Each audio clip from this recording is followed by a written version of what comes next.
ಓಂ ಶಾಂತಿ. ಮುರಳಿಯ ದಿನಾಂಕ 10/1/2024. ಪ್ರಾತಃ ಮುರಳಿ ಬಾಬ್ದಾದ ಮಧುಬನ. ತಂದೆ ತಿಳಿಸುತ್ತಾರೆ, ಮಧುರ ಮಕ್ಕಳೇ, ತಂದೆ ಮತ್ತು ಆಸ್ತಿಯನ್ನು ನೆನಪು ಮಾಡುತ್ತಿದ್ದರೆ ಖುಷಿಯ ನಶೆ ಏರಿರುವುದು ಇದು ಬಹಳ ಸಹಜವಾಗಿರುವ ಸೆಕೆಂಡಿನ ಮಾತಾಗಿದೆ. ಪ್ರಶ್ನೆ: ಅಪರಿಮಿತವಾದಂತಹ ಖುಷಿ ಯಾವ ಮಕ್ಕಳಿಗೆ ಇರುವುದು? ಸದಾ ಖುಷಿಯ ನಶೆ ಏರಿರಬೇಕಾದರೆ ಅದರ ಸಾಧನವೇನು? ಉತ್ತರ: ಯಾವ ಮಕ್ಕಳು ಅಶರೀರಿಯಾಗಿರುವ ಅಭ್ಯಾಸ ಮಾಡುತ್ತಾರೆ ಮತ್ತು ತಂದೆ ಏನನ್ನು ಹೇಳುತ್ತಾರೆ ಅದನ್ನು ಚೆನ್ನಾಗಿ ಧಾರಣೆ ಮಾಡಿಕೊಂಡು ಅನ್ಯರಿಗೆ ಮಾಡಿಸುತ್ತಾರೆ, ಅವರಿಗೆ ಅಪಾರವಾದ ಖುಷಿ ಇರುವುದು. ಖುಷಿಯ ನಶೆ ಸದಾ ಏರಿರಬೇಕಾದರೆ ಅವಿನಾಶಿ ಜ್ಞಾನ ರತ್ನಗಳ ದಾನ ಮಾಡುತ್ತೀರಿ, ಅನೇಕ ಆತ್ಮಗಳ ಕಲ್ಯಾಣ ಮಾಡಿರಿ, ಸದಾ ಇದೇ ಸ್ಮೃತಿಯಲ್ಲಿ ಇರಿ. ನಾವೀಗ ಸುಖ ಮತ್ತು ಶಾಂತಿಯ ಶಿಖರದ ಮೇಲೆ ಹತ್ತುತ್ತಿದ್ದೇವೆ ಅಂದಾಗ ಖುಷಿ ಇರುವುದು. ಓಂ ಶಾಂತಿ. ಬಾಬ್ದಾದರವರ ವಿಚಾರವಾಗಿದೆ, ಒಂದು ಸೆಕೆಂಡಿನಲ್ಲಿ ಮಕ್ಕಳಿಂದ ಬರೆಸಿಕೊಂಡು ತೆಗೆದುಕೊಳ್ಳಬೇಕೆಂದು. ಯಾರ ನೆನಪಿನಲ್ಲಿ ಕುಳಿತಿದ್ದೀರಾ? ಇದನ್ನು ಬರೆಸ್ಕೊಳ್ಳೋದಕ್ಕೆ ಬಾಬ್ರವ್ರಿಗೆ ವಿಚಾರ ಇದೆ. ಇದನ್ನು ಬರೆಯಬೇಕಾದರೆ ಸಮಯವೂ ಹಿಡಿಸುವುದಿಲ್ಲ. ಪ್ರತಿಯೊಬ್ಬರೂ ಒಂದು ಸೆಕೆಂಡಿನಲ್ಲಿ ಬರೆದು ತಂದೆಗೆ ತೋರಿಸಬಹುದು. ಎಲ್ಲರೂ ಬರೆದು ಬಾಬ್ದಾದರವರಿಗೆ ತೋರಿಸಿದರು. ಮತ್ತು ತಂದೆಯೂ ಸಹ ಬರೆದರು. ಬಾಬಾ ಏನನ್ನು ಬರೆದರು ಅದನ್ನು ಬೇರೆ ಯಾರೂ ಬರೆದಿರಲಿಲ್ಲ. ತಂದೆ ಬರೆದಿದ್ದರು. ಅಲ್ಪೌರ್ಬೆ, ತಂದೆ ಮತ್ತು ಆಸ್ತಿ. ಎಷ್ಟು ಸಹಜವಾಗಿದೆ. ತಂದೆ ಓದಿಸುತ್ತಾರೆ ಮತ್ತು ತಾವು ರಾಜ್ಯವನ್ನು ಪ್ರಾಪ್ತಿ ಮಾಡಿಕೊಳ್ಳುತ್ತಿದ್ದೀರಾ. ಇನ್ನು ಜಾಸ್ತಿ ಬರೆಯುವ ಅವಶ್ಯಕತೆ ಇಲ್ಲ. ತಾವು ಬರೆಯುವುದರಲ್ಲಿ 2 ನಿಮಿಷ ತೆಗೆದುಕೊಂಡಿರಿ. ತಂದೆ ಮತ್ತು ಆಸ್ತಿಯ ವಿಚಾರ 2 ಸೆಕೆಂಡಿನದಾಗಿದೆ. ಸನ್ಯಾಸಿಗಳು ಕೇವಲ ತಂದೆಯನ್ನು ನೆನಪು ಮಾಡುತ್ತಾರೆ. ತಮಗೆ ಆಸ್ತಿಯೂ ಸಹ ನೆನಪಿದೆ. ನೆನಪಿನ ಅಭ್ಯಾಸವಾಗುವುದು. ಬುದ್ಧಿಯಲ್ಲಿ ಕುಳಿತುಕೊಂಡರೆ ಖುಷಿಯ ನಶೆ ಏರುವುದು. ತಂದೆ ಎಂದರೆ ಎಷ್ಟು ಬಹಳ ಎತ್ತರವಾದ ಶಿಖರದಂತೆ, ಅದಕ್ಕಿಂತಲೂ ಮೇಲೆ ಇನ್ಯಾವುದೇ ವಸ್ತು ಇರುವುದಿಲ್ಲ. ಇರುವಂತಹ ಸ್ಥಾನವೂ ಸಹ ಶ್ರೇಷ್ಠಾತಿ ಶ್ರೇಷ್ಠವಾಗಿದೆ. ಸೆಕೆಂಡಿನಲ್ಲಿ ಮುಕ್ತಿ, ಜೀವನ್ಮುಕ್ತಿಯ ಅರ್ಥವೂ ಸಹ ಯಾರಿಗೂ ಗೊತ್ತಿಲ್ಲ. ಅದಕ್ಕೂ ಸಹ ಅರ್ಥವಿರುವುದು. ಹೇಗೆ ಗಂಡು ಮಕ್ಕಳು ಜನ್ಮ ಪಡೆದರೆ ಬರೆಯುತ್ತಾರೆ, ಇಷ್ಟು ಗಂಟೆ, ಇಷ್ಟು ನಿಮಿಷ, ಇಷ್ಟು ಸೆಕೆಂಡಿನಲ್ಲಿ ಜನ್ಮವಾಯಿತು ಎಂದು. ಟಿಕ್ ಟಿಕ್ ನಡೆಯುತ್ತಲೇ ಇರುವುದು. ತಂದೆ ಮತ್ತು ಆಸ್ತಿಯನ್ನು ನೆನಪು ಮಾಡುವುದರಲ್ಲಿ 1 ಸೆಕೆಂಡು ಸಹ ಹಿಡಿಸುವುದಿಲ್ಲ. ಹೇಳುವ ಅವಶ್ಯಕತೆಯೂ ಇಲ್ಲ. ನೆನಪಂತೂ ಇದ್ದೇ ಇರುವುದು. ತಾವು ಮಕ್ಕಳಿಗೆ ಅಷ್ಟು ಚೆನ್ನಾಗಿ ಸ್ಥಿತಿಯೂ ಇರಬೇಕು. ಆದರೆ ಅದು ಯಾವಾಗ ನೆನಪಿರುವುದು ಆಗ ಇರುವುದು. ಇಲ್ಲಿ ಕುಳಿತುಕೊಂಡಿದ್ದೀರಾ ಅಂದಾಗ ತಂದೆ ಮತ್ತು ರಾಜ್ಯದ ನೆನಪಿರಬೇಕು. ಬುದ್ಧಿ ನೋಡುತ್ತಿರುವುದು. ಇದಕ್ಕೆ ದಿವ್ಯ ದೃಷ್ಟಿ ಎಂದು ಹೇಳಲಾಗುವುದು. ಆತ್ಮವು ನೋಡುತ್ತದೆ ತಂದೆಯನ್ನು, ಆತ್ಮವೇ ನೆನಪು ಮಾಡುತ್ತದೆ.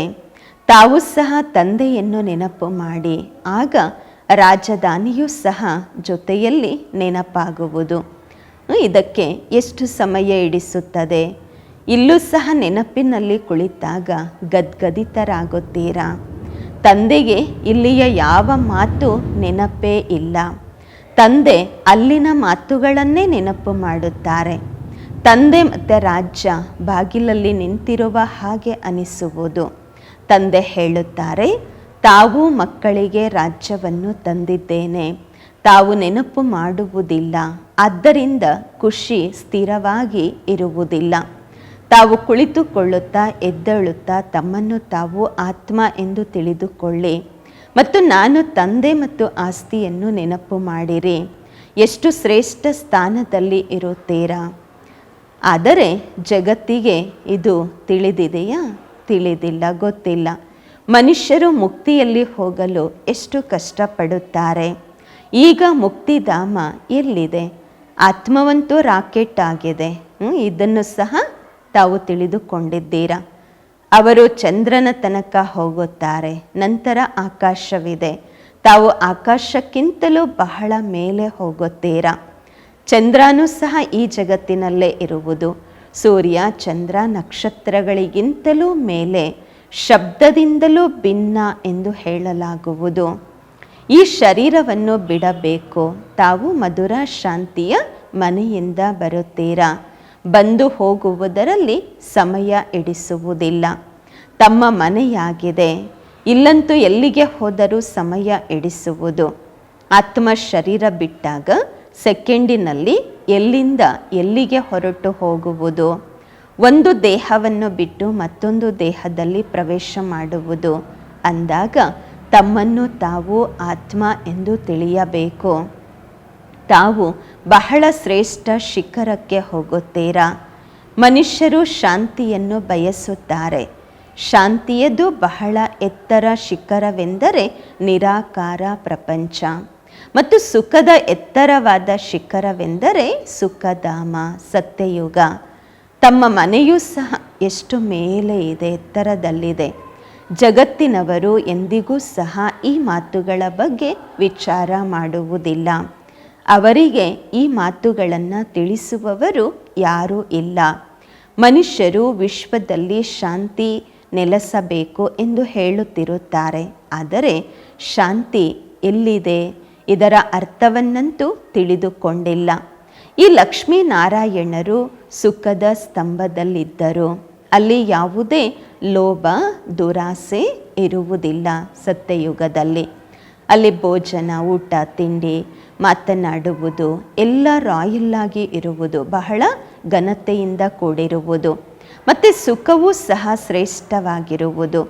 ಅವರ ಮಹಿಮೆ ನೋಡಿ ಎಷ್ಟಿದೆ, ಏಕೆಂದರೆ ಬಹಳ ಶ್ರಮಪಟ್ಟಿದ್ದಾರೆ.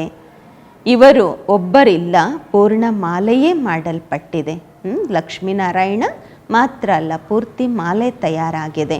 ಅಷ್ಟು ಪರಿಶ್ರಮ ಪಟ್ಟಿದ್ದಾರೆ, ಅಷ್ಟು ಪುರುಷಾರ್ಥ ಮಾಡಿದ್ದಾರೆ. ಅದಕ್ಕೋಸ್ಕರ ಅವರಂತಹ ಶ್ರೇಷ್ಠ ಪದವಿಯನ್ನು ಪಡ್ಕೊಳ್ತಾರೆ. ವಾಸ್ತವದಲ್ಲಿ ನವರತ್ನಗಳ ಗಾಯನವಿದೆ. ಖಂಡಿತ ಅವರು ಗುಪ್ತವಾಗಿ ಪುರುಷಾರ್ಥ ಮಾಡಿದ್ದಾರೆ, ಪರಿಶ್ರಮ ಪಟ್ಟಿರಬಹುದು. ತಂದೆ ಮತ್ತು ಆಸ್ತಿಯ ನೆನಪಿರಲಿ, ಆಗಲೇ ವಿಕರ್ಮಗಳು ವಿನಾಶವಾಗುವವು. ಆದರೆ ಮಾಯೆ ನೆನಪು ಮಾಡಲು ಬಿಡುವುದಿಲ್ಲ. ಕೆಲವೊಮ್ಮೆ ಕಾಮ, ಕೆಲವೊಮ್ಮೆ ಕ್ರೋಧ, ಈ ರೀತಿ ಬಹಳ ಬಿರುಗಾಳಿಗಳನ್ನು ಮಾಯೆ ತರುತ್ತದೆ. ತಮ್ಮ ನಾಡಿಯನ್ನು ತಾವೇ ನೋಡಿಕೊಳ್ಳಬೇಕು. ನಾರದನಿಗೂ ಸಹ ಮುಖ ನೋಡಿಕೊ ಎಂದು ಹೇಳಲಾಯಿತು. ಅಂದಾಗ ಆ ಸ್ಥಿತಿ ಈಗ ಇನ್ನೂ ಇಲ್ಲ, ತಯಾರು ಮಾಡಿಕೊಳ್ಳಬೇಕು. ತಂದೆ ಗುರಿಯನ್ನಂತೂ ತಿಳಿಸಿದ್ದಾರೆ. ಒಳಗೆ ಪುರುಷಾರ್ಥವನ್ನಂತೂ ಮಾಡುತ್ತೀರಾ. ಮುಂದೆ ಹೋದಂತೆ ತಮ್ಮ ಸ್ಥಿತಿ ಈ ರೀತಿ ತಯಾರಾಗುವುದು. ಅಶರೀರಿಯಾಗುವ ಅಭ್ಯಾಸ ಮಾಡಬೇಕು, ಆಗ ವಾಪಸ್ ಮನೆಗೆ ಹೋಗುವುದು. ತಂದೆ ಹೇಳ್ತಾರೆ, ನನ್ನನ್ನು ನೆನಪು ಮಾಡಿ. ನೆನಪು ಮಾಡದಿದ್ದರೆ ಶಿಕ್ಷೆಗಳು ಸಹ ಬಹಳ ಅನುಭವಿಸಬೇಕಾಗುವುದು ಮತ್ತು ಪದವಿಯೂ ಸಹ ಕಡಿಮೆಯಾಗುವುದು. ಇದು ಬಹಳ ಸೂಕ್ಷ್ಮವಾದ ಮಾತಾಗಿದೆ.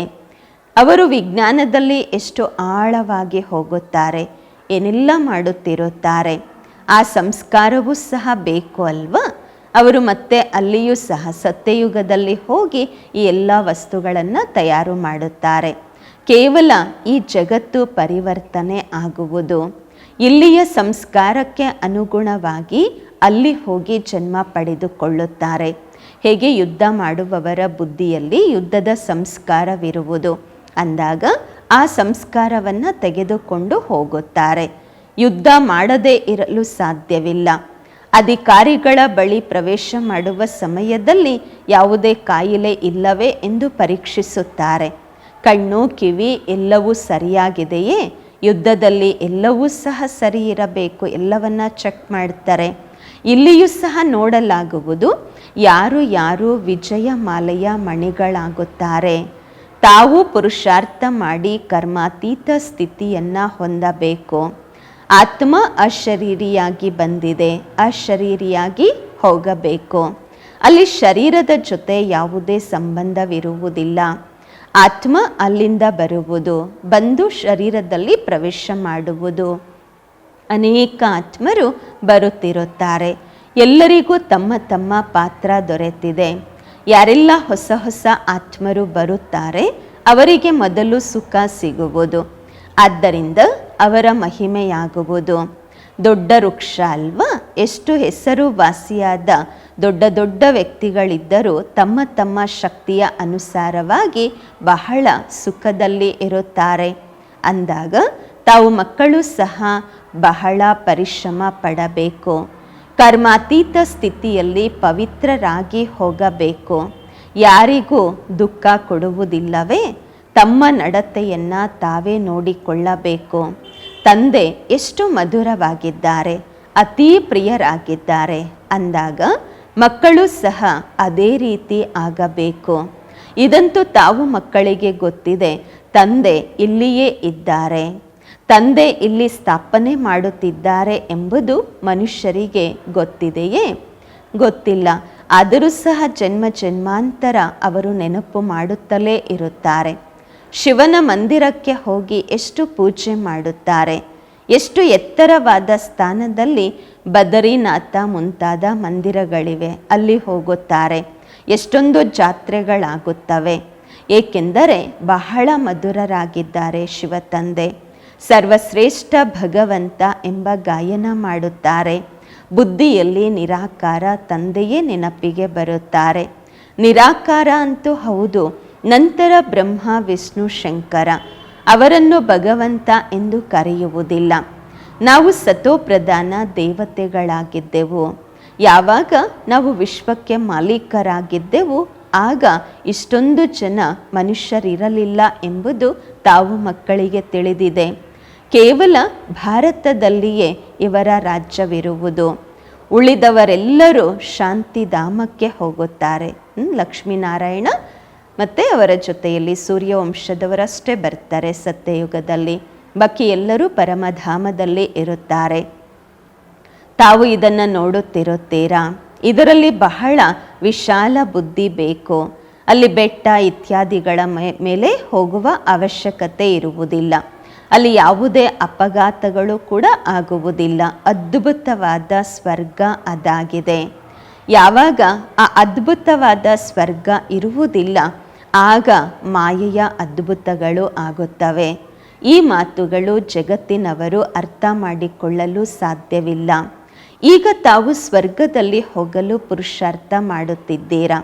ಅದು ಸುಖದ ಸ್ತಂಭವಾಗಿದೆ, ಇದು ದುಃಖದ ಸ್ತಂಭವಾಗಿದೆ. ಯುದ್ಧದಲ್ಲಿ ಎಷ್ಟೊಂದು ಮನುಷ್ಯರು ಪ್ರತಿನಿತ್ಯ ಸಾಯುತ್ತಲೇ ಇರುತ್ತಾರೆ, ಮತ್ತೆ ಜನ್ಮ ಪಡೆಯುತ್ತಿರುತ್ತಾರೆ. ಈಶ್ವರನ ಅಂತ್ಯವನ್ನು ಪಡೆಯಲಾಗುವುದಿಲ್ಲ ಎಂಬ ಗಾಯನವೂ ಮಾಡುತ್ತಾರೆ. ಈಶ್ವರ ಅಂತೂ ಬಿಂದುವಾಗಿದ್ದಾರೆ, ಅವರ ಅಂತ್ಯವನ್ನು ಏನು ಪಡೆಯುತ್ತೀರಾ? ತಂದೆ ತಿಳಿಸುತ್ತಾರೆ, ಈ ರಚನೆಯ ಆದಿ ಮಧ್ಯ ಅಂತ್ಯವನ್ನು ಯಾರೂ ತಿಳಿದುಕೊಂಡಿಲ್ಲ. ಸಾಧು ಸಂತರು ಯಾರೂ ಸಹ ರಚನೆ ಮತ್ತು ರಚಯಿತನನ್ನು ಪಡೆಯಲು ಸಾಧ್ಯವಿಲ್ಲ. ತಮಗೆ ತಂದೆ ಓದಿಸುತ್ತಾರೆ. ಇದಕ್ಕೆ ವಿದ್ಯಾಭ್ಯಾಸ ಎಂದು ಹೇಳಲಾಗುವುದು. ಸೃಷ್ಟಿ ಚಕ್ರದ ರಹಸ್ಯವನ್ನು ತಾವು ಮಕ್ಕಳೇ ತಿಳಿಯುತ್ತೀರಾ? ಅವರು ಹೇಳುತ್ತಾರೆ, ನಮಗೆ ಗೊತ್ತಿಲ್ಲ ಅಥವಾ ಲಕ್ಷಾಂತರ ವರ್ಷಗಳೆಂದು ಹೇಳುತ್ತಾರೆ. ಈಗ ತಂದೆ ತಿಳಿಸುತ್ತಿದ್ದಾರೆ, ಏನೆಲ್ಲ ತಾವಿಲ್ಲಿ ನೋಡುತ್ತಿದ್ದೀರಾ ಇವೆಲ್ಲವೂ ಸಹ ಅಲ್ಲಿ ಇರುವುದಿಲ್ಲ. ಸ್ವರ್ಗ ಸುಖದ ಸ್ತಂಭವಾಗಿದೆ. ಇಲ್ಲಿ ದುಃಖವೇ ದುಃಖವಿದೆ. ಇದ್ದಕ್ಕಿದ್ದಂತೆಯೇ ಮೃತ್ಯು ಆ ರೀತಿ ಬರುವುದು. ಆದ್ದರಿಂದ ಎಲ್ಲರೂ ಸಮಾಪ್ತಿಯಾಗುವರು. ಮೃತ್ಯುವನ್ನು ನೋಡುವುದು ಚಿಕ್ಕಮ್ಮನ ಮನೆಗೆ ಹೋದಷ್ಟು ಸಹಜವಲ್ಲ.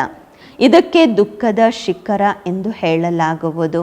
ಅದು ಸುಖದ ಶಿಖರವಾಗಿದೆ. ಬೇರೆ ಇನ್ಯಾವುದೇ ಅಕ್ಷರವಿಲ್ಲ. ನಿಮ್ಮಲ್ಲಿಯೂ ಕೂಡ ಅನೇಕರಿದ್ದಾರೆ. ಅವರು ಕೇಳಿಸಿಕೊಳ್ಳುತ್ತಾರೆ, ಆದರೆ ಧಾರಣೆ ಮಾಡಿಕೊಳ್ಳುವುದಿಲ್ಲ. ಯಾವಾಗ ಬುದ್ಧಿ ಚಿನ್ನದ ಸಮಾನವಾಗುತ್ತದೆಯೋ ಆಗ ಧಾರಣೆಯಾಗುವುದು. ಧಾರಣೆಯಾಗದಿದ್ದರೆ ಖುಷಿಯೂ ಇರುವುದಿಲ್ಲ. ಚೆನ್ನಾಗಿ ಓದುವವರು ಇದ್ದಾರೆ, ಕಡಿಮೆ ಓದುವವರು ಇದ್ದಾರೆ. ವಿದ್ಯಾಭ್ಯಾಸದಲ್ಲಿ ವ್ಯತ್ಯಾಸ ಅಂತೂ ಇದ್ದೇ ಇರುತ್ತೆ ಅಲ್ವಾ? ಅವರಿಗೆ ಬೇಹದ್ದಿನ ತಂದೆ ಎಷ್ಟೇ ತಿಳಿಸಿದರೂ ಕೂಡ ಅರ್ಥವೇ ಮಾಡಿಕೊಳ್ಳುವುದಿಲ್ಲ. ನೆನಪಿನ ವಿನಃ ತಾವು ಎಂದಿಗೂ ಪವಿತ್ರರಾಗಿರಲು ಸಾಧ್ಯವಿಲ್ಲ. ತಂದೆ ಅಯಸ್ಕಾಂತವಾಗಿದ್ದಾರೆ. ಅವರು ಸಂಪೂರ್ಣ ಶ್ರೇಷ್ಠ ಶಕ್ತಿ ಉಳ್ಳವರಾಗಿದ್ದಾರೆ. ಅವರಿಗೆ ಎಂದಿಗೂ ಸಹ ತುಕ್ಕು ಹಿಡಿಯಲು ಸಾಧ್ಯವಿಲ್ಲ. ಇನ್ನುಳಿದವರೆಲ್ಲರ ಮೇಲೆ ವಿಕಾರಗಳ ತುಕ್ಕು ಹಿಡಿಯುವುದು, ಅದನ್ನು ಕಡಿಮೆ ಮಾಡಿಕೊಳ್ಳಲು, ಅದನ್ನು ಇಳಿಸಿಕೊಂಡು ತುಕ್ಕನ್ನು ಬಿಡಿಸಿಕೊಂಡು ಮತ್ತೆ ಸತೋಪ್ರಧಾನರಾಗಬೇಕು. ತಂದೆ ಹೇಳುತ್ತಾರೆ, ನಾನೊಬ್ಬ ತಂದೆಯನ್ನು ನೆನಪು ಮಾಡಿ. ಬೇರೆ ಯಾರಲ್ಲಿಯೂ ಕೂಡ ಮಮತ್ವವನ್ನು ಇಟ್ಟುಕೊಳ್ಳಬಾರದು. ಶ್ರೀಮಂತರಿಗಂತೂ ಇಡೀ ದಿನ ಹಣ ಐಶ್ವರ್ಯವೇ ಮುಂದೆ ಬರುತ್ತಿರುತ್ತದೆ. ಬಡವರಿಗಂತೂ ಏನೂ ಇಲ್ಲ. ಆದರೆ ಬಡವರು ಸ್ವಲ್ಪ ಬುದ್ಧಿವಂತರಾಗಬೇಕು, ಅದರಿಂದ ಧಾರಣೆಯಾಗುವುದು. ನೆನಪಿನ ವಿನಃ ಕೊಳಕು ಹೇಗೆ ಬಿಟ್ಟು ಹೋಗುವುದು? ನಾವು ಪವಿತ್ರರು ಹೇಗೆ ಆಗುತ್ತೇವೆ? ತಾವು ಇಲ್ಲಿಗೆ ಬರುವುದೇ ಶ್ರೇಷ್ಠ ಶಿಖರಕ್ಕೆ ಹೋಗಲು. ತಂದೆಯ ಶಿಕ್ಷಣದಂತೆಯೇ ಶ್ರೀಮತದಂತೆ ನಡೆಯುವುದರಿಂದ ನಾವು ಉತ್ತಮ ಶಿಖರಕ್ಕೆ ಹೊರಟು ಹೋಗುತ್ತೇವೆ, ಸುಖಧಾಮದಲ್ಲಿ ಹೋಗುತ್ತೇವೆ. ಇದು ತಮಗೆ ಗೊತ್ತಿದೆ. ಇದರಲ್ಲಿ ಪ್ರಯತ್ನವೂ ಇದೆ. ತಂದೆ ಸುಖಧಾಮದಲ್ಲಿ ಕರೆದುಕೊಂಡು ಹೋಗಲು ಬಂದಿದ್ದಾರೆ ಅಂದಾಗ ತಂದೆಯ ಶ್ರೀಮತದಂತೆ ನಡೆಯಬೇಕು. ಮೊದಲ ನಂಬರ್ನಲ್ಲಿ ಶ್ರೀ ಲಕ್ಷ್ಮೀನಾರಾಯಣರ ಗಾಯನವಿದೆ. ಅವರು ಶಿಖರದ ಮೇಲೆ ಅಂದರೆ ಸತ್ಯಯುಗದಲ್ಲಿ ಇರುತ್ತಾರೆ. ನಂತರ ಸ್ವಲ್ಪ ಕಡಿಮೆಯಾಗುವುದು. ಹೊಸ ಜಗತ್ತಿಗೆ ಸುಖದ ಶಿಖರ ಎನ್ನಲಾಗುವುದು. ಅಲ್ಲಿ ಯಾವುದೇ ಕೊಳಕಿನ ವಸ್ತುಗಳು ಇರುವುದಿಲ್ಲ, ಅಲ್ಲಿ ಧೂಳು ಸಹ ಇರುವುದಿಲ್ಲ. ಮನೆಗಳನ್ನು ಹಾಳು ಮಾಡುವಂತಹ ಯಾವುದೇ ಪ್ರಕಾರದ ಗಾಳಿ ಬೀಸುವುದಿಲ್ಲ. ಸ್ವರ್ಗದ ಮಹಿಮೆಯಂತೂ ಅಪರಮಪಾರವಾಗಿದೆ. ಅದಕ್ಕಾಗಿ ಪುರುಷಾರ್ಥ ಮಾಡಬೇಕು. ಲಕ್ಷ್ಮೀನಾರಾಯಣರು ಎಷ್ಟು ಶ್ರೇಷ್ಠವಾಗಿದ್ದಾರೆ. ಅವರನ್ನು ನೋಡಿದರೆಯೇ ಎಷ್ಟು ಖುಷಿಯಾಗತ್ತೆ. ಮುಂದೆ ಹೋದಂತೆ ಅನೇಕರಿಗೆ ಸಾಕ್ಷಾತ್ಕಾರವಾಗುವುದು. ಪ್ರಾರಂಭದಲ್ಲಿ ಎಷ್ಟು ಸಾಕ್ಷಾತ್ಕಾರವಾಗುತ್ತಿತ್ತು. ಕಿರೀಟ ಮುಂತಾದವನ್ನು ಹಾಕಿಕೊಂಡು ಬರುತ್ತಿದ್ದರು. ಆ ವಸ್ತುಗಳಂತೂ ಇಲ್ಲಿ ಸಿಗಲು ಸಾಧ್ಯವಿಲ್ಲ. ಈ ಬ್ರಹ್ಮ ಬಾಬಾ ವಜ್ರ ವ್ಯಾಪಾರಿಯಾಗಿದ್ದರು. ಮೊದಲು 50,000 ರೂಪಾಯಿಗಳಲ್ಲಿ ಯಾವ ಮಣಿಯನ್ನು ತೆಗೆದುಕೊಳ್ಳುತ್ತಿದ್ದರೋ ಅದು ಈಗ 50 ಲಕ್ಷಕ್ಕೂ ಸಹ ಸಿಗುವುದಿಲ್ಲ. ತಾವು ಸ್ವರ್ಗಕ್ಕಾಗಿ ಪುರುಷಾರ್ಥ ಮಾಡುತ್ತಿದ್ದೀರಾ. ಅಲ್ಲಿ ಅಪಾರ ಸುಖವಿರುವುದು. ತಂದೆ ಅಷ್ಟು ವಿದ್ಯಾಭ್ಯಾಸ ಮಾಡಿಸುತ್ತಾರೆ. ಆದರೆ ಮಕ್ಕಳಲ್ಲಿ ಹಗಲು ರಾತ್ರಿಯ ವ್ಯತ್ಯಾಸವಾಗುವುದು. ರಾಜ ರಾಣಿಯಲ್ಲಿ, ದಾಸ ದಾಸಿಯಲ್ಲಿ ಯಾರು ಓದುತ್ತಾರೆ, ಓದಿಸುತ್ತಾರೆ, ಅವರು ಮರೆಯಾಗಿರಲು, ಗುಪ್ತವಾಗಿರಲು ಸಾಧ್ಯವಿಲ್ಲ. ತಂದೆಯೇ ನಾವು ಇಂತಹ ಸ್ಥಾನಕ್ಕೆ ಹೋಗಿ ಸರ್ವಿಸ್ ಮಾಡುತ್ತೇವೆ ಎಂದು ತಕ್ಷಣ ಹೇಳುತ್ತಾರೆ. ಸರ್ವಿಸ್ ಅಂತೂ ಬಹಳಷ್ಟು ಇದೆ ಅಂದಾಗ ತಾವು ಈ ಕಾಡನ್ನು ಮಂದಿರವನ್ನಾಗಿ ಮಾಡಬೇಕು. ರೊಟ್ಟಿಯ ತುಂಡನ್ನು ತಿಂದ್ರೋ ಇಲ್ವೋ, ಆದರೆ ಸರ್ವಿಸ್ಗೆ ಓಡೋಗ್ತಾರೆ. ಊಟ ಬಿಟ್ಟಾದ್ರೂ ಕೂಡ ಸರ್ವಿಸ್ಗೆ ಹೋಗ್ತಾರೆ. ವ್ಯಾಪಾರಿಗಳು ಸಹ ಹಾಗೆ ಮಾಡ್ತಾರೆ. ವ್ಯಾಪಾರಿಗಳು ಒಳ್ಳೆಯ ಗ್ರಾಹಕರು ಬಂದರೆ ತಿಂತಾ ಇದ್ರೂ ಕೂಡ ಬಿಟ್ಟು ಹೋಗ್ತಾರೆ, ತಿನ್ನೋದು ಕೂಡ ನೋಡೋದಿಲ್ಲ. ಹಣ ಸಂಪಾದನೆಯ ಆಸಕ್ತಿ ಇರುತ್ತೆ. ಇಲ್ಲಂತೂ ಬೇಹದ್ದಿನ ತಂದೆಯಿಂದ ಅಪಾರ ಸುಖ ಸಿಗುವುದು. ಬಲೆ ಸ್ವಲ್ಪ ಸಮಯವಿದೆ, ಆದರೆ ನಾಳೆ ಶರೀರ ಬಿಟ್ಟರೆ ಯಾವುದೇ ಭರವಸೆ ಇಲ್ಲ. ವಿನಾಶವಂತೂ ಆಗಲೇಬೇಕಾಗಿದೆ. ನಿಮಗಾಗಿಯೇ ಗಾಯನವಿದೆ. ಬೆಕ್ಕಿಗೆ ಚೆಲ್ಲಾಟ, ಇಲಿಗೆ ಪ್ರಾಣ ಸಂಕಟ. ತಮ್ಮ ಖುಷಿಗೆ ಮಿತಿಯೇ ಇಲ್ಲ. ತಮಗೆ ಅಪಾರ ಖುಷಿಯಾಗಬೇಕು. ತಾವು ಅನೇಕರ ಕಲ್ಯಾಣ ಮಾಡಬೇಕು. ಅಂತಿಮದಲ್ಲಿ ಕರ್ಮಾತೀತ ಸ್ಥಿತಿ ತಯಾರಾಗುವುದು. ತಾವು ನೆನಪು ಮಾಡುತ್ತಾ ಮಾಡುತ್ತಾ ಅಶರೀರಿಯಾಗಿ ಅನಾಯಾಸವಾಗಿ ಹಾರುತ್ತೀರಾ. ಇದು ಬಹಳ ಕಷ್ಟವಿದೆ. ಕೆಲವರಂತೂ ಬಹಳ ಸರ್ವಿಸ್ ಮಾಡುತ್ತಾರೆ. ಇಡೀ ದಿನ ಮ್ಯೂಸಿಯಂನಲ್ಲಿ ತಿಳಿಸಲು ನಿಂತುಕೊಳ್ಳುತ್ತಾರೆ. ಹಗಲು ರಾತ್ರಿ ಸರ್ವಿಸ್ನಲ್ಲಿ ನಿರತರಾಗಿರುತ್ತಾರೆ. 100 ಮ್ಯೂಸಿಯಂಗಳು ತೆರೆಯಲ್ಪಡುತ್ತವೆ. ಲಕ್ಷಾಂತರ ಜನ ತಮ್ಮ ಬಳಿ ಬರುತ್ತಾರೆ. ತಮಗೆ ಸಮಯವೇ ಸಿಗುವುದಿಲ್ಲ. ಈ ಅವಿನಾಶಿ ಜ್ಞಾನ ರತ್ನಗಳ ನಿಮ್ಮ ಅಂಗಡಿಗಳು ಎಲ್ಲದಕ್ಕಿಂತ ಹೆಚ್ಚು ತೆರೆಯುತ್ತವೆ. ಒಳ್ಳೆಯದು. ಮಧುರಾತಿ ಮಧುರ ಅಗಲಿ ಹೋಗಿ ಮರಳಿ ಸಿಕ್ಕಿರುವ ಮಕ್ಕಳ ಪ್ರತಿಯಾಗಿ ಮಾತ್ಪಿತಾ ಬಾಪ್ದಾದರವರ ನೆನಪು, ಪ್ರೀತಿ ಹಾಗೂ ಬೆಳಗಿನ ವಂದನೆಗಳು. ಆತ್ಮಿಕ ಮಕ್ಕಳಿಗೆ ಆತ್ಮಿಕ ತಂದೆಯ ನಮಸ್ಕಾರಗಳು. ನಾವು ಆತ್ಮಿಕ ಮಕ್ಕಳಿಂದ ಆತ್ಮಿಕ ಮಾತ್ಪಿತಾ ಬಾಪ್ದಾದಾರವರಿಗೆ ನೆನಪು, ಪ್ರೀತಿ, ಬೆಳಗಿನ ವಂದನೆಗಳು ಹಾಗೂ ನಮಸ್ಕಾರಗಳು. ಧಾರಣೆಗಾಗಿ ಮುಖ್ಯ ಸಾರ ಫಸ್ಟ್ ಪಾಯಿಂಟ್ ಆಗಿದೆ. ಜ್ಞಾನದ ಧಾರಣೆ ಮಾಡಿಕೊಳ್ಳಲು ಮೊದಲು ತಮ್ಮ ಬುದ್ಧಿಯನ್ನು ಚಿನ್ನದ ಸಮಾನ ತಯಾರು ಮಾಡಿಕೊಳ್ಳಿ. ತಂದೆಯ ನೆನಪಿನ ವಿನಃ ಮತ್ತು ಯಾವುದೇ ವಸ್ತುವಿನಲ್ಲಿ ಮಮತ್ವ ಇರಬಾರದು. ಎರಡನೇ ಪಾಯಿಂಟು, ಕರ್ಮಾತೀತ ಸ್ಥಿತಿಯನ್ನು ಪ್ರಾಪ್ತಿ ಮಾಡಿಕೊಂಡು ಮನೆಗೆ ಹೋಗಲು ಅಶರೀರಿಯಾಗುವ ಅಭ್ಯಾಸ ಮಾಡಿ. ತಮ್ಮ ನಡತೆಯನ್ನು ಸಹ ನೋಡಿಕೊಳ್ಳಿ. ಯಾರಿಗೂ ದುಃಖವನ್ನು ಕೊಡುತ್ತಿಲ್ಲವೇ? ತಂದೆಯ ಸಮಾನ ಮಧುರರಾಗಿ ಇರಬೇಕು. ಎರಡನೇ ಪಾಯಿಂಟು, ಕರ್ಮಾತೀತ ಅವಸ್ಥೆಯನ್ನು ಪ್ರಾಪ್ತಿ ಮಾಡಿಕೊಂಡು ಮನೆಗೆ ಹೋಗಲು ಅಶರೀರಿಯಾಗುವ ಅಭ್ಯಾಸ ಮಾಡಿ. ತಮ್ಮ ನಡತೆಯನ್ನು ಸಹ ನೋಡಿಕೊಳ್ಳಿ. ಯಾರಿಗೂ ದುಃಖವನ್ನಂತೂ ಕೊಡುತ್ತಿಲ್ಲವೇ? ತಂದೆಯ ಸಮಾನ ಮಧುರ ಆಗಿದ್ದೇನೆಯೇ? ವರದಾನ: ಸಹನ ಶಕ್ತಿಯ ಧಾರಣೆಯ ಮೂಲಕ ಸತ್ಯತೆಯನ್ನು ತಮ್ಮದಾಗಿಸಿಕೊಳ್ಳುವಂತಹ ಸದಾ ಕಾಲದ ವಿಜಯಿಗಳಾಗಿರಿ. ವರದಾನದ ವಿಶ್ಲೇಷಣೆ: ಪ್ರಪಂಚದವರು ಹೇಳುತ್ತಾರೆ, ಇತ್ತೀಚೆಗೆ ಸತ್ಯವಾಗಿರುವಂತಹವರು ನಡೆಯುವುದೇ ಕಷ್ಟ, ಅಂದರೆ ಈ ಪ್ರಪಂಚದಲ್ಲಿ ಇರೋದೇ ಕಷ್ಟ ಎಂದು. ಸುಳ್ಳು ಹೇಳಲೇಬೇಕಾಗುತ್ತೆ, ಸತ್ಯವಾಗಿರಲಿಕ್ಕೆ ಕಷ್ಟ ಆಗತ್ತೆ ಅಂತ ಹೇಳ್ತಾರೆ. ಕೆಲವರು ಬ್ರಾಹ್ಮಣ ಆತ್ಮರು ಸಹ ತಿಳಿದುಕೊಳ್ಳುತ್ತಾರೆ, ಕೆಲವು ಕಡೆ ಚತುರತೆಯಿಂದ ನಡೆದುಕೊಳ್ಳಬೇಕಾಗುವುದು ಎಂದು. ಆದರೆ ಬ್ರಹ್ಮ ಬಾಬರವರನ್ನು ನೋಡಿದಿರಾ ಅಲ್ವಾ? ಸತ್ಯತೆ ಮತ್ತು ಪವಿತ್ರತೆಗಾಗಿ ಎಷ್ಟು ವಿರೋಧವಾಯಿತು, ಆದರೂ ಸಹ ಬ್ರಹ್ಮ ಬಾಬಾ ಗಾಬರಿಯಾಗಲಿಲ್ಲ. ಸತ್ಯತೆಗಾಗಿ ಸಹನ ಶಕ್ತಿಯ ಅವಶ್ಯಕತೆ ಇರುವುದು, ಸಹನೆ ಮಾಡಿಕೊಳ್ಳಬೇಕಾಗುವುದು, ಬಾಗಬೇಕಾಗುವುದು, ಸೋಲನ್ನು ಒಪ್ಪಿಕೊಳ್ಳಬೇಕಾಗುವುದು. ಆದರೆ ಅದು ಸೋಲು ಅಲ್ಲ, ಸದಾ ಕಾಲದ ವಿಜಯವಾಗಿದೆ. ಸ್ಲೋಗನ್: ಪ್ರಸನ್ನರಾಗಿ ಇರುವುದು ಮತ್ತು ಪ್ರಸನ್ನರನ್ನಾಗಿ ಮಾಡುವುದು. ಇದಾಗಿದೆ ಆಶೀರ್ವಾದಗಳನ್ನು ಕೊಡುವುದು ಮತ್ತು ಆಶೀರ್ವಾದಗಳನ್ನು ಪಡೆಯುವುದು. ಇಂದಿನ ವಿಶೇಷ ಅವ್ಯಕ್ತ ಇಶಾರೆ: ಅವ್ಯಕ್ತ ಶಾಂತಿಯ ಮೂಲಕ ಡಬಲ್ ಲೈಟ್ ಫರಿಷ್ಠಾ ಸ್ಥಿತಿಯ ಅನುಭವ ಮಾಡಿ. ನನ್ನವರಂತೂ ಒಬ್ಬ ತಂದೆಯಾಗಿದ್ದಾರೆ ಮತ್ತು ಎಲ್ಲವೂ ಸಹ ಈ ನನ್ನದು ಅನ್ನುವಂತಹದ್ದು ಎಲ್ಲವೂ ಈ ಒಬ್ಬ ನನ್ನದರಲ್ಲಿ ಸಮಾವೇಶವಾಗಿದೆ. ಎಲ್ಲಿ ಬಯಸುತ್ತೀರಾ, ಹೇಗೆ ಬಯಸುತ್ತೀರಾ, ಎಷ್ಟು ಸಮಯ ಬಯಸುತ್ತೀರಾ ಅಷ್ಟು ಸಮಯ ಮನಸ್ಸು ಏಕಾಗ್ರವಾಗುವುದು. ಇದಕ್ಕೆ ಹೇಳಲಾಗುವುದು ಮನಸ್ಸು ವಶದಲ್ಲಿ ಇದೆ ಎಂದು. ಯಾವಾಗ ಬೇಕೋ ಆಗ, ಎಷ್ಟು ಬೇಕೋ ಅಷ್ಟು, ಯಾವ ಸಮಯದಲ್ಲಿ ಬೇಕೋ ಆ ಸಮಯದಲ್ಲಿ ಮನಸ್ಸು ಏಕಾಗ್ರವಾಗಬೇಕು. ಇದಕ್ಕೆ ಹೇಳಲಾಗುತ್ತೆ ಮನಸ್ಸು ವಶದಲ್ಲಿದೆ ಎಂದು. ಈ ಏಕಾಗ್ರತೆ ಅಂದರೆ ಅರ್ಥ ಏಕರಸ ಮಧುರ ಶಾಂತಿಯ ಸ್ಥಿತಿಯ ಮೂಲಕ ಸಹಜವಾಗಿ ಡಬಲ್ ಲೈಟ್ ಫರಿಷ್ಠಾ ಸ್ವರೂಪದ ಅನುಭೂತಿ ಆಗುವುದು. ಓಂ ಶಾಂತಿ.